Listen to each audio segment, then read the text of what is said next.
Shannon, on a scale of 1 to 10, how much pressure is on Steph during these finals? Well, I mean, the pressure doesn't go up. We had a very similar question the other day, and I had him at a 3 because I believe this is the icing on the cake, Skip. It's not. Well, we've had 3 days to get ready for game 1, so maybe sometimes we have to sort of revisit some questions. No. So that's no reason to disqualify unless you want to come up with a question. No, okay. I don't want to raise it. Okay. It's a 3 then, it's a 3 today because I don't believe. I enlightened you the other day, and I thought maybe you'd go to 5. No, I'm not going to 5. I'm still at a 3 because this is still the icing on the cake, and because this is not a career-defining moment. If Steph Curry had no finals wins, I would say, you know what? There's a ton of pressure. If he had only had those 2 wins with Kevin Durant, I would say there was a ton of pressure on Steph Curry. But because he won before KD got there, he's in the finals without KD being there. This is icing for him, Skip. And if you look at what he's done, he's already has 2 MVPs. One of them unanimous.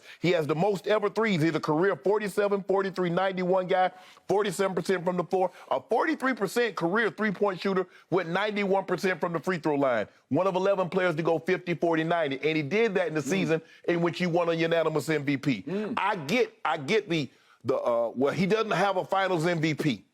But to say because someone has finals MVP, are we saying that because Iggy has a finals MVP, he's a better player than Steph? Are we saying because Dennis Johnson, rest his soul, has a finals MVP, he's better than Steph? Or Cedric Maxwell or some of the other guys that have finals MVP, that they're better than Steph Curry? I don't think so. And I think when you go back and really break down Steph Curry and you look at what he's done, in 2016, you could say he underperformed based on what he did in the regular season. But outside of that, he's been spectacular in the finals. He ran against the team. LeBron James and Kyrie had a great 5, 6, and 7 series. If you look at Kyrie, he averaged over 30 points those final 3 games. And we know what LeBron did. 2 41-point performances and a 27-point triple-double. So for me, Skip, I don't really think there's any added pressure to him. But what this does do, and I've said this, I believe if he were to win this and win a finals MVP, Skip, I don't know how we keep him out of the top 10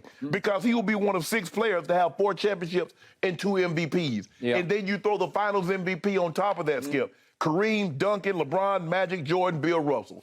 Those would be the only guys that can say, I've got 4 titles and 2 regular season MVPs. And now we throw a finals MVP on top of that. So, Skip, for me, I believe he's playing with house money. He went in there with $30,000. He's up to $3 million. So who cares if he loses $1 million? Really? It's house money. But you're making the case he might just vault all the way into the all-time top 10. In a few minutes, we're going to debate a story off CBS Sports that makes the case that Steph Curry may be positioned to vault above LeBron on the all-time list. And that's the kind of media runaway hype that we have going into game 1 tonight. And you're saying that there's next to no pressure on Steph Curry.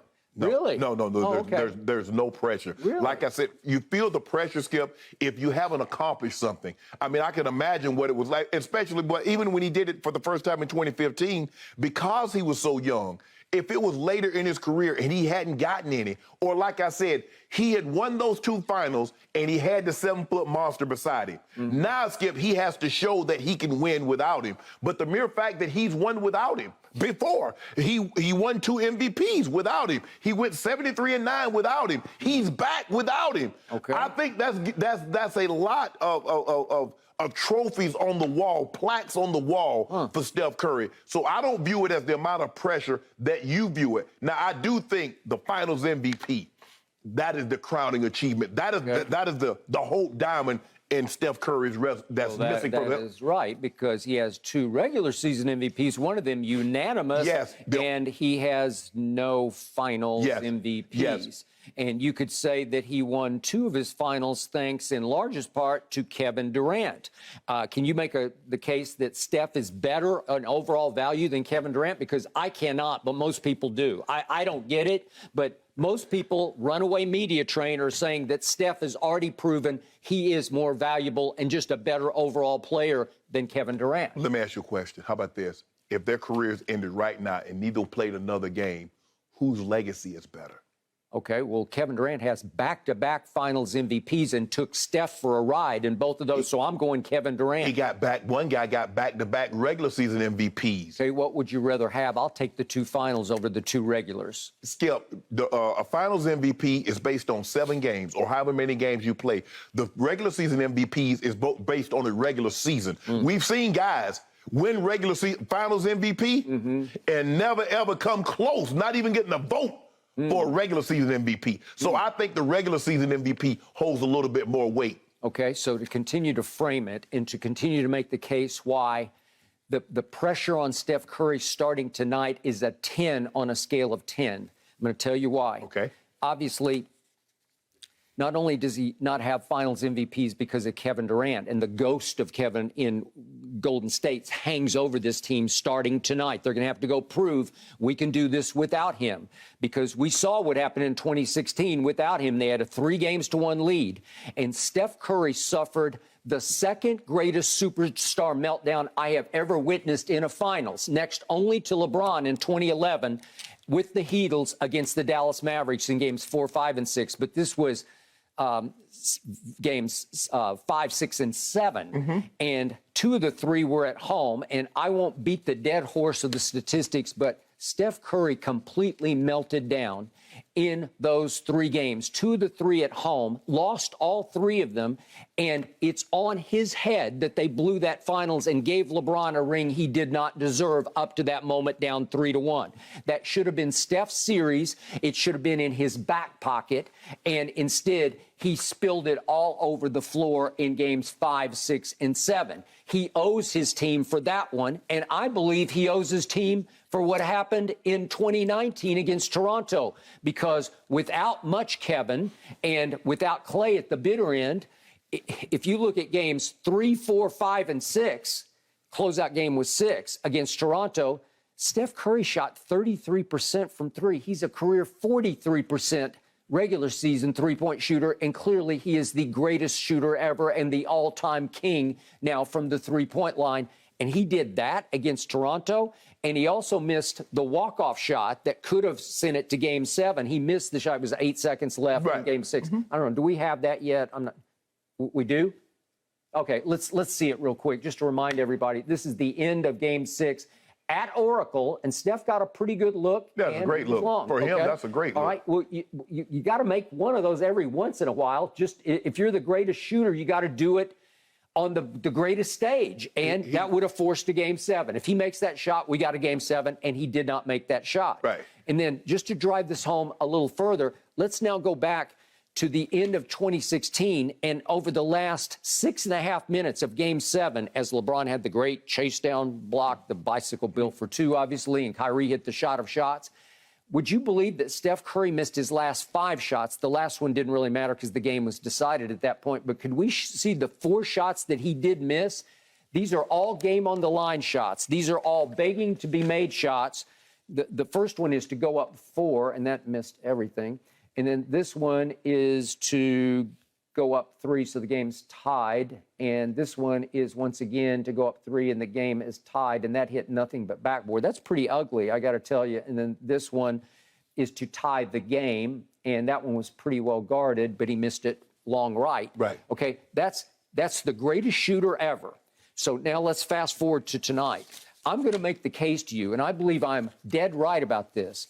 I think the world is viewing this as the greatest individual matchup in the history of the finals. And the one for me that put the NBA back on the map was obviously Magic versus Bird in the finals. And yet, it was really hero versus hero, because you couldn't do villain unless you wanted to get racial, go one way or the other, if you want to go black community, white community, or however you wanted to do it. But they were both beloved in their own ways. Marcus Smart is a flat-out villain, right? And that villain was the defensive player of the year. Yes. And that villain is, to me, on defense, the mentally and physically toughest defender in the league. I know he's only 6'4"-ish, but again, all told, all added into one, mental and physical toughness, I think he's at the top of the list. Okay. He has done very well over his career in the time.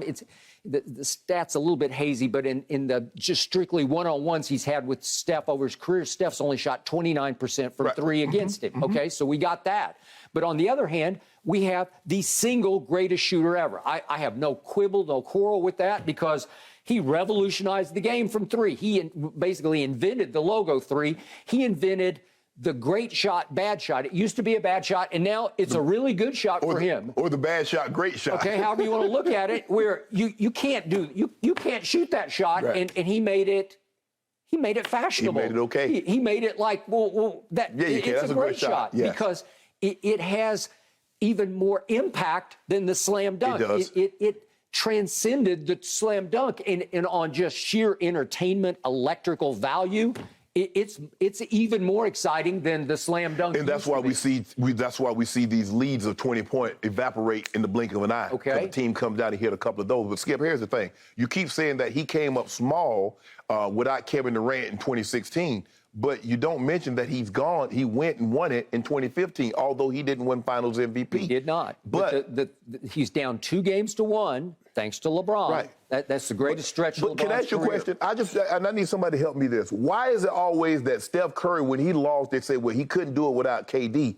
KD hadn't won a finals without him. You remember KD did lose to LeBron in 2012? Yeah. Okay, with no Steph Curry. He has not gone back. He's won 1 series since he's left Steph Curry. What did you learn this year watching your Fakers? But Skip. What did you learn about Russell Westbrook? You can't win in spite of him. You just can't overcome it. But my point is, if you don't get, you can't say you can't win with him when you get to the finals and then try to discredit. He did help you get there. He did help Kevin Durant have a 3-1 lead on the Golden State Warriors. You see, what happened, the problem that I have is that you say Russ is terrible. But nobody was saying Russ was terrible when he helped Kevin Durant get a 3-1 lead or when he helped Kevin Durant get to the NBA Finals. It was only after the fact that people tried to use that against him.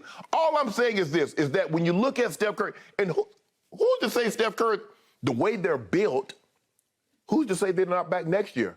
Because what helped Golden State? I agree with that. What helped Golden State, what Golden State was able to do other than any other team, they got a generational player and had to give up no assets to get him. Okay. Kevin Durant came, because just imagine if you had to give up Clay, or you had to give up draft picks like they had to give up to get James Harden, or what the Lakers had to give up to get Anthony Davis. So now you don't have a Jordan Poole. Now you don't have a Moody. Now you don't have a Kuminga. You don't have a James Wiseman.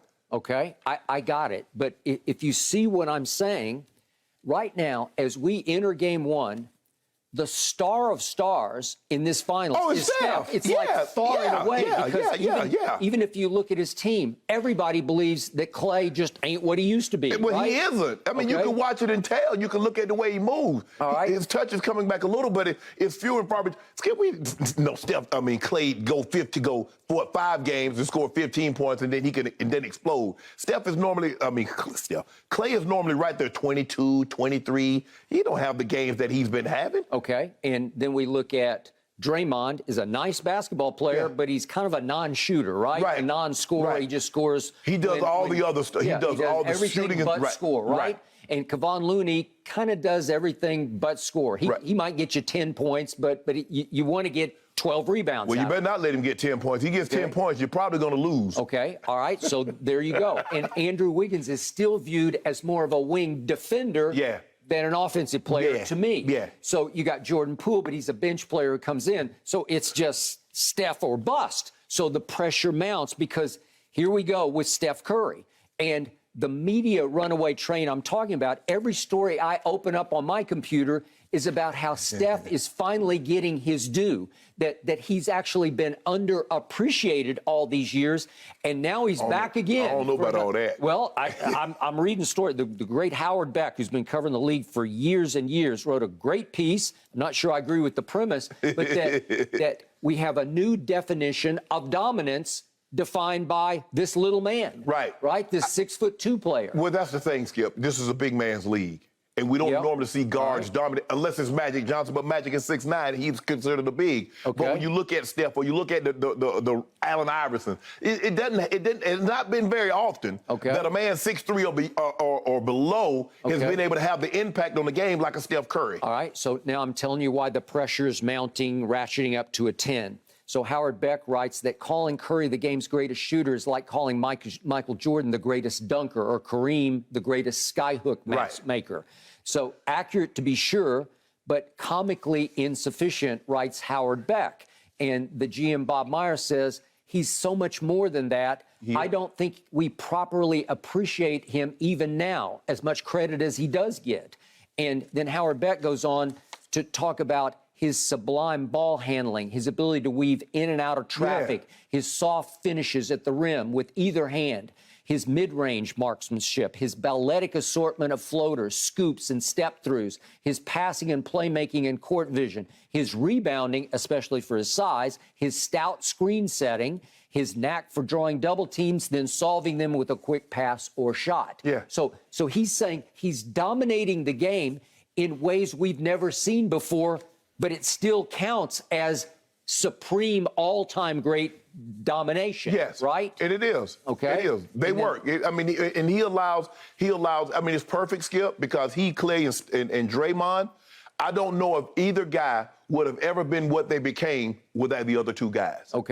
Then Howard Beck asked a number of stars in the league for just one or two words to describe Steph, and Trae Young said flat out unguardable.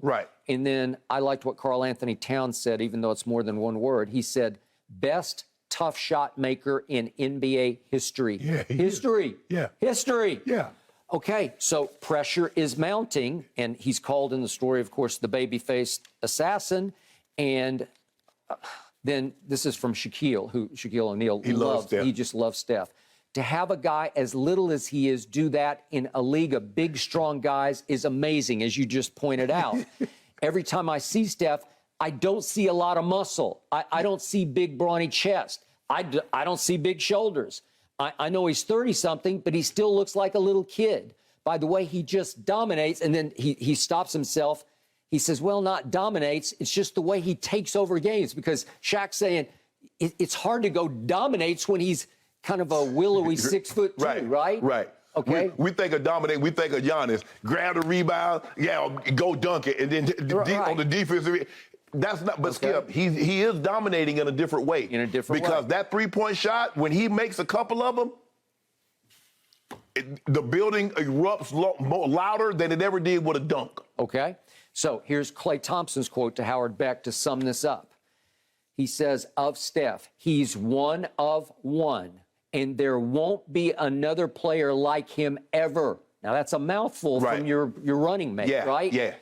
And his impact will last for generations. So right now, I don't think he might get the credit like those other greats have gotten before, but he also still has so many chapters to be written. Well, you just said it. I don't know what they might win. I don't know. I'm being conservative. Could 2, 3 more? They could.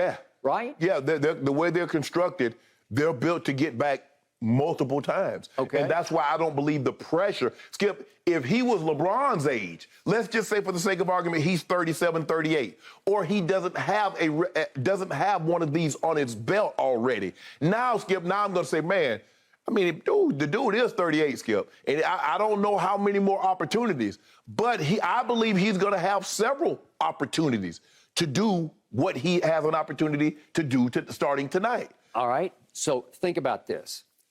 The world expects Steph to be the MVP of this finals, right? The world expects Steph to be extraordinary, to be transcendent in this series. Yet he's up against the Defensive Player of the Year and the best defensive team concept team in the league.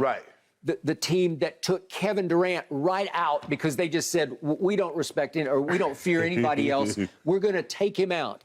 And we're going to go hard at him, and we're going to rough him up and see how he likes it. And he did not like it, and he did not respond well to it. Well, you don't think the plan right now is ditto for this? Absolutely. This little baby-faced assassin? Absolutely. But Skip, and the thing is that you mentioned his handle. The concerns of him coming out, he's so small. How's he going to get that shot off? Well, let me tell you how he's going to get it off. He's going to have incredible handles, and he's going to be able to get it off, kind of like Trae Young, who's even smaller. But when you have supreme handles, and you can get that shot off any place, anytime you want it. Steph Curry can get his shot off at any, and like you said, the best bad ball taker, creator that we've ever seen. Okay. You're not supposed to shoot threes falling out of bounds. You're not supposed to shoot the ball and turn your back and already know it's good before it's halfway in the air. Okay. He did that, and he made it okay. Normally, that's a generational thing. You do that, and then nobody in your era does that, and then once you're done, people start to do that. Okay. He's doing it, and everybody's doing it now. That's the cool thing to do. Everybody's doing it. I'm going to sum this up for you.